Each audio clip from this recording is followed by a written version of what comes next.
Bonjour à tous, je suis avec Mathieu cette fois-ci. Hello. Pour parler de l'âge de raisin et puis hello c'est pas pour rien puisque le vin que je vous propose, que nous vous proposons ce mois-ci a mis du temps pour arriver parce qu'il est arrivé à Bordeaux il y a peu de temps et il est arrivé d'Afrique du Sud.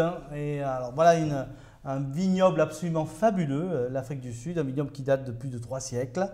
Et cette cuvée, la cuvée Selena, est un blend, c'est-à-dire un assemblage, assemblage de Cabernet Sauvignon pour la structure, de Syrah pour la fraîcheur et un côté un peu épicé avec le cépage emblématique de l'Afrique du Sud qui est le pinotage. Voilà. Très bien. Et donc, c'est où dans l'Afrique du Sud? Alors, à l'Afrique du Sud, tout se passe autour de la région du Cap. D'accord. Mais dans l'arrière-pays, il y a une région qui s'appelle Stellenbosch et une autre qui s'appelle Paarl, qui est plutôt spécialisée dans les vins rouges. Parce qu'au Cap, on est proche des océans, on a beaucoup plus de blanc. Mais derrière, le Stellenbosch et le Paarl, c'est vraiment le grand terroir pour les rouges.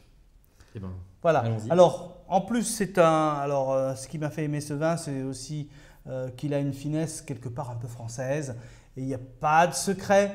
Le propriétaire de ce domaine est un Français qui connaît bien ses classiques, plus qu'il est propriétaire également en Saint-Émilion Grand Cru et en Pomerol. Donc on le trouve partout en France? Non. Exclusivité, Petit Ballon.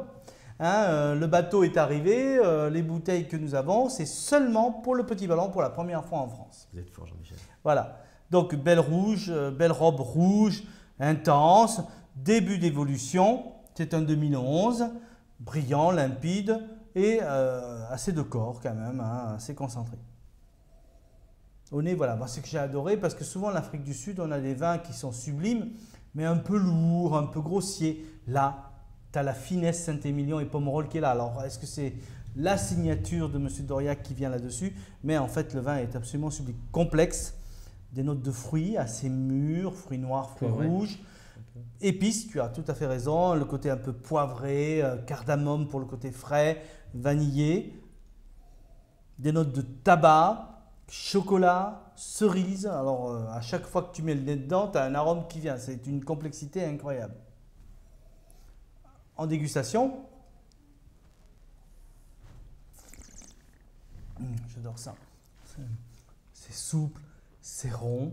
C'est bien équilibré, c'est un vin qui arrive à son apogée et qui est vraiment sublime à boire aujourd'hui, mais qui a quand même aussi derrière certains caractères, un côté poivré, tu l'as dit tout à l'heure, on le retrouve en bouche également, un côté tannique assez soyeux, mais de caractère, qui tiennent le vin sur une bonne longueur, ce qui nous indique quand même un potentiel de garde. C'est extrêmement bon, mais on va le prendre avec quoi ça? On va accompagner avec quoi?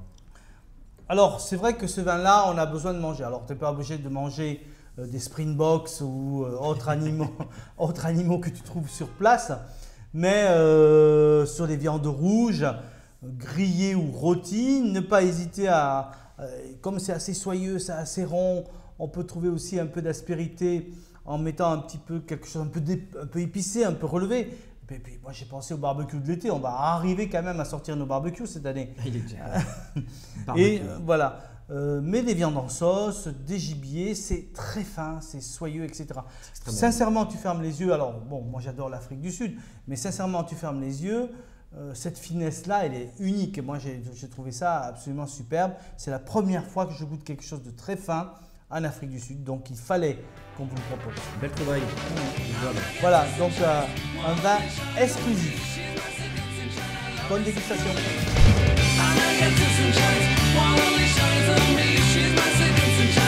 Secretly